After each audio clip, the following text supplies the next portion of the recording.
আপনি যদি এখন কোনো ব্যাংক থেকে লোন নিতে চান তাহলে আপনাকে কোনো ব্যাংকের ব্রাঞ্চে যেতে হবে না কিংবা কোনো ডকুমেন্টসের প্রয়োজন হবে না। আপনার হাতে থাকা মোবাইল ফোন দিয়ে আপনি সর্বোচ্চ 5 লাখ টাকা পর্যন্ত লোন নিতে পারবেন ব্র্যাক ব্যাংক থেকে, এবং এই লোনটা 30 মিনিটের মধ্যে আপনার অ্যাকাউন্টে ডিসবার্স হবে। সো মোবাইল দিয়ে কিভাবে ব্র্যাক ব্যাংক থেকে লোন নেবেন A to Z সম্পূর্ণ প্রসেসটা আমি এই ভিডিওতে দেখিয়ে দিব।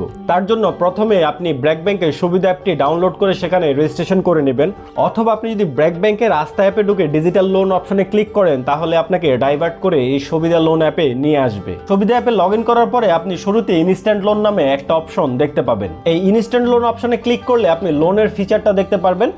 এখানে আপনি 10,000 টাকা থেকে সর্বোচ্চ 5 লাখ টাকা পর্যন্ত আপনি লোন নিতে পারবেন। এই লোনের মেয়াদ হবে 3 মাস থেকে 60 মাস পর্যন্ত। এই লোনের ইন্টারেস্ট রেট হবে 11.5% এবং এই লোনের কোনো প্রসেসিং ফি নেই। লোন নিতে শুধুমাত্র আপনার সিএবি চার্জ 100 টাকা এবং স্ট্যাম্প চার্জ হবে 400 টাকা। আপনি এই লোনের জন্য এলিজেবল কিনা তার জন্য চেক অফার ডিটেলসে আপনি ক্লিক করবেন। চেক অফার ডিটেলসে ক্লিক করলে আপনাকে দেখাবে যে আপনি এখান থেকে সর্বোচ্চ 5 লক্ষ টাকা পর্যন্ত নিতে পারবেন, কিন্তু আপনি কতটুকু লোন পাবেন সেটা ডিটেল অ্যাসেসমেন্ট করার পরে আপনাকে দেখাবে যে আপনি সর্বোচ্চ কতটুকু পর্যন্ত লোন পাবেন। তবে আগে আপনাকে চেক করতে হবে আপনি লোনের জন্য এলিজেবল কিনা, কারণ সবাই এই মুহূর্তে এই লোনটার জন্য কিন্তু এলিজেবল না। সো এলিজিবিলিটি চেক করার জন্য আমি ইয়েস প্রসিড এই অপশনটায় ক্লিক করলাম। ইয়েস প্রসিডে ক্লিক করার পরে আপনাকে অ্যাপ্লিকেশনের এই স্টেপগুলো কমপ্লিট করতে হবে। প্রথমে চেক অফার ডিটেল, যেটা অলরেডি আপনি চেক করেছেন, সো এটা কিন্তু ডান। তারপরে আপনাকে একটা সেলফি ক্যাপচার করতে হবে, যেটা আমার এখানে ডান আছে।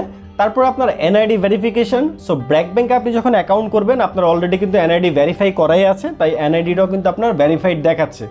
তারপর আপনাকে যেটা করতে হবে টার্মস কন্ডিশনটা অ্যাকসেপ্ট করতে হবে। তার জন্য পুরো টার্মস কন্ডিশনটা আপনি চাইলে পড়তে পারেন অথবা স্ক্রল করে একবারে নিচে চলে আসবেন। নিচে আসার পরে টার্মস কন্ডিশনটা অ্যাকসেপ্ট করে নেবেন, তারপর সাবমিট করে দিবেন।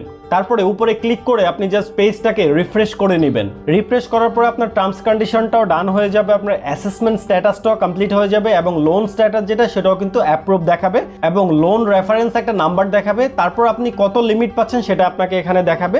যেমন আমার এখানে লিমিট দেখাচ্ছে 2,66,000 টাকা, অর্থাৎ 5 লাখের মধ্যে আমার ইনকাম অ্যাসেসমেন্ট করে আমাকে এই মুহূর্তে 2,66,000 টাকা পর্যন্ত ইনস্ট্যান্ট লোন দেওয়া হবে।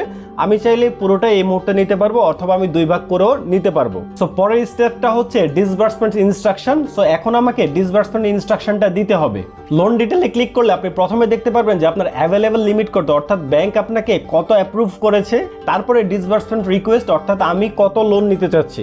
আমি চাইলে এখন এখানে 50,000ও দিতে পারি, 1 লাখও দিতে পারি বা 2 লাখও দিতে পারি, অথবা আমি পুরোটাই দিতে পারি। মানে আপনি আপনার মতো করে নিতে পারবেন, বাট আমি একবারে নিয়ে নিচ্ছি।